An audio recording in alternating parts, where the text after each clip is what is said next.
Hello everyone, welcome back on साया Saran classes. So students, अगर आपने अभी तक साया सारन क्लासेज को सब्सक्राइब नहीं किया है तो प्लीज़ सब्सक्राइब कर लें।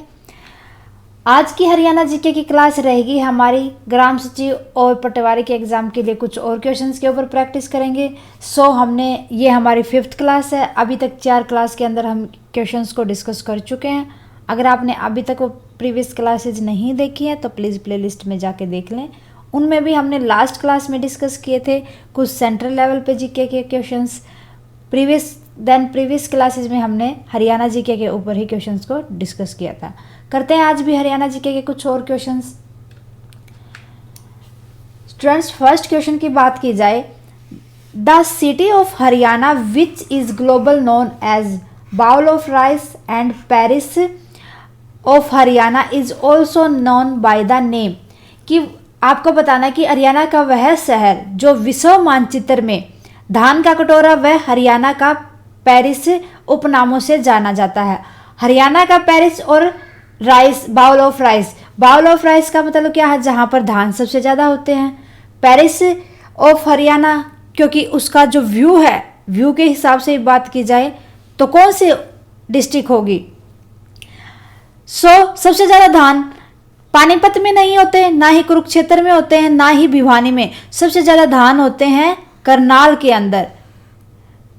करनाल को ही पेरिस ऑफ हरियाणा भी कहा जाता है, हरियाणा का पेरिस भी कहा जाता है। Okay. Dhamaal dance is the perform in which area of Haryana. कि हरियाणा के किस क्षेत्र में धमाल डांस किया जाता है? ये किया जाता है झज्जर और महेंद्रगढ़ में। जो धमाल डांस है वो झज्जर और महेंद्रगढ़ का डांस माना जाता है। ओके स्टूडेंट्स, देखते हैं question number 3। Founder of Bhakra dam project. Bhakra dam project के फाउंडर कौन थे? किन्होंने उस प्रोजेक्ट के जन्मदाता माना जाता है?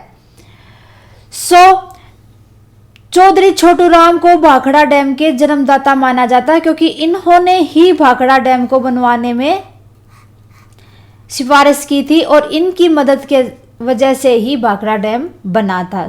इन्हीं को जन्मदाता माना जाता है। 4th question, when was Mohammad Ghaznavi invaded Thaneshwar. Mohammad Ghaznavi Thaneshwar में कब आए थे? मोहम्मद गजनवी थानेश्वर में कब आक्रमण किया था?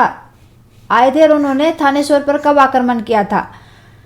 मोहम्मद गजनवी ने 1014 में थानेश्वर के ऊपर हमला किया था और उसको जीत लिया था। थानेश्वर के ऊपर कब्जा भी कर लिया था। हमला करने के बाद उसकी जीत हुई थी मोहम्मद गजनवी की। Okay.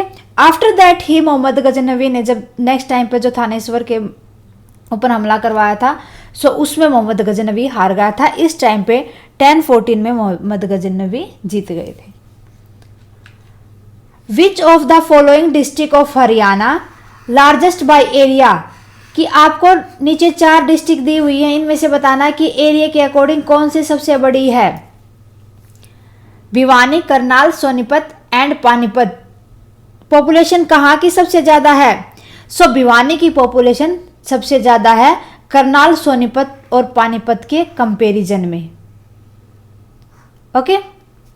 Next 6th question, the famous Sant poet of Haryana. Haryana के प्रसिद्ध संत कवि कौन है? अगर कवि की बात की जाए, सूरदास है, वो सिंगिंग से रिलेटेड है। तुलसीदास भी सिंगिंग से रिलेटेड है और मीराबाई भी सिंगिंग से रिलेटेड है। हाँ, इन्होंने कुछ पोइम भी लिखी है, बट इनको सिंगिंग से ज़्यादा रिलेट किया जाता है सूरदास और तुलसीदास को और मीराबाई को। संत अगर पोइट पूछा जाए आपसे तो संत कबीरदास आ जाएगा। गरीबदास, कबीरदास नहीं, गरीबदास आंसर हो जाएगा। Answer is A. बात करते हैं 7th क्वेश्चन की। Who is the known as Lata Mangeshkar of Rewari. Rewari की लता मंगेशकर किसे माना जाता है? कि जो उनका नाम बताना आपको जो हरियाणा के अंदर रेवाड़ी डिस्ट्रिक्ट से है और जिन्होंने म्यूजिक में अपना अच्छा नाम कमाया है, बहुत अच्छा सिंगर जिसको माना जाता है। सो वो है मोनिका सोनी। ये हरियाणा की रेवाड़ी की हैं और सिंगिंग में इन्होंने अपना नाम कमाया है। लास्ट प्रीवियस आपने देखा भी होगा, इनका नाम बहुत ही अच्छा, मतलब सिंगिंग में अच्छा रहा है, अच्छा गाना गाते हैं, इसीलिए इनको रेवाड़ी की लता मंगेशकर का खिताब दिया गया। ओके, 8th क्वेश्चन देखते हैं। When was Bahlol Lodi capture Haryana? Bahlol Lodi ने हरियाणा को अपने कब्जे में कब लिया, कौन से ईयर में? सो बालोल लोधी ने हरियाणा को 1451 में अपने कब्जे में लिया था। उस टाइम पे इन्होंने हरियाणा के ऊपर कब्जा किया था, लड़ाई की थी, लड़ाई में इन्होंने जीत हासिल की थी, उसके बाद ही हरियाणा इनके अंडर में आया था। प्रॉपर हरियाणा में जितने भी डिस्ट्रिक्ट हैं इन्होंने अपने कब्जे में ले ली थी 1451 में। ओके, सो नेक्स्ट देखते हैं 9th question. Which district of state in the largest producer of millet? की कौन सी डिस्ट्रिक्ट, हरियाणा की कौन सी डिस्ट्रिक्ट सबसे ज्यादा बाजरा का प्रोडक्शन करती है, बाजरा उगाती है? सो बाजरा सबसे ज्यादा कहां पर होता है? करनाल की बात की जाए, करनाल तो धान से रिलेटेड था। फतेहाबाद की बात और सिरसा की बात की जाए, यहाँ तो सिरसा को तो माना जाता है गेहूं वगैरह के लिए, और मोस्टली फतेहाबाद को भी किसी ऐसा हमने पढ़ा नहीं जहाँ पर फतेहाबाद का जिक्र आया हो जो कि किसी भी क्रॉप के प्रोडक्शन से रिलेटेड। सो आंसर हो जाएगा भिवानी। भिवानी में सबसे ज़्यादा बाजरे का प्रोडक्शन किया जाता है, बाजरा उगाया जाता है। Okay, question number 10th। When is intensive development project for animal start in Bhiwani district of Haryana? Haryana के भिवानी डिस्ट्रिक्ट के अंदर सघन पशु विकास परियोजना कब स्टार्ट की गई थी?